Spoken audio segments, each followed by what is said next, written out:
আসসালামু আলাইকুম ওরহমতুল্লাহ। আমি যখন এই ভিডিওটি শুট করছি তখন 24 মার্চ 2026 বাংলাদেশে 4টা কয়েক মিনিট। আমি আপনাদেরকে বিবিসিতে প্রকাশিত আজকের এই মাত্র আপডেট তারা যেটি জানিয়েছে সেটি বাংলায় অনুবাদ করে নিয়ে এসেছি এবং আপডেট জানাতে যে মধ্যপ্রাচ্যে কি হচ্ছে কথা বাড়াবো না, চলুন দেখে আসি বিবিসি আজকে তারা তাদের সংবাদ মাধ্যমে কি লিখেছে।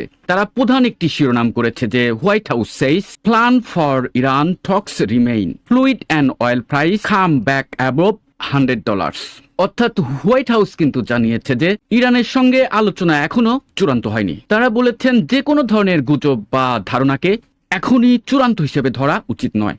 এই পরিস্থিতি এমন সময় এসেছে যখন মার্কিন যুক্তরাষ্ট্রের প্রেসিডেন্ট এবং ইরানের পার্লামেন্ট স্পিকারের বক্তব্যে সামান্য আলোচনার বিষয়ে ভিন্ন ভিন্ন তথ্য পাওয়া যায়।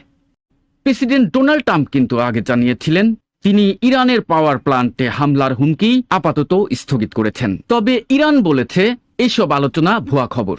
ইরানের পররাষ্ট্র মন্ত্রণালয়ের এক কর্মকর্তা জানিয়েছেন মধ্যস্থকারীদের মাধ্যমে মার্কিন যুক্তরাষ্ট্র থেকে কিছু প্রভাব পেয়েছে তেহরান, যা আলোচনা শুরুর আগে একটি সম্ভাব্য ধাপ হতে পারে।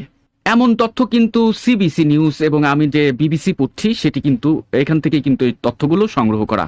প্রেসিডেন্ট ট্রাম্প কিন্তু এই আলোচনাকে খুব শক্তিশালী আলোচনা হিসেবে উল্লেখ করেছেন। তবে এখন পর্যন্ত বাস্তবে কোনো অগ্রগতির পরিবর্তে ছোট্ট একটি সম্ভাবনার ইঙ্গিত দেখা যাচ্ছে, এমনটি কিন্তু লিখেছেন বিবিসি এর আন্তর্জাতিক প্রতিবেদক। অন্যদিকে তেলের দাম আবারও বেড়ে প্রতি ব্যারেল $100 পৌঁছে গেছে। এর আগে প্রেসিডেন্ট ট্রাম্প ইরানের সঙ্গে আলোচনার কথা জানালে তেলের দাম হঠাৎ করেই কমে গিয়েছিল। এছাড়া বিবিসিতে কিন্তু একটি প্রশ্নও তুলে এনেছেন। এই যুদ্ধে ইরানি সাধারণ নাগরিকদের মধ্যে একজন ছিলেন নিবেদিত প্রাণ ফার্মাসিস্ট এবং একজন ছিলেন একাকিত্বে ভোগা একজন ব্লগার। তারা মূলত কারা ছিলেন? সব মিলিয়ে মার্কিন যুক্তরাষ্ট্র এবং ইরানের মধ্যে যে আলোচনাটি চলছে সেটি কিন্তু কিছুটা ইঙ্গিত পাওয়া যাচ্ছে। অন্যদিকে পরস্পর বিরোধী বক্তব্য কিন্তু অনিশ্চয়তার দিকে ঠেলে দিচ্ছে এবং পরিস্থিতি আরো জটিল করে তুলছে।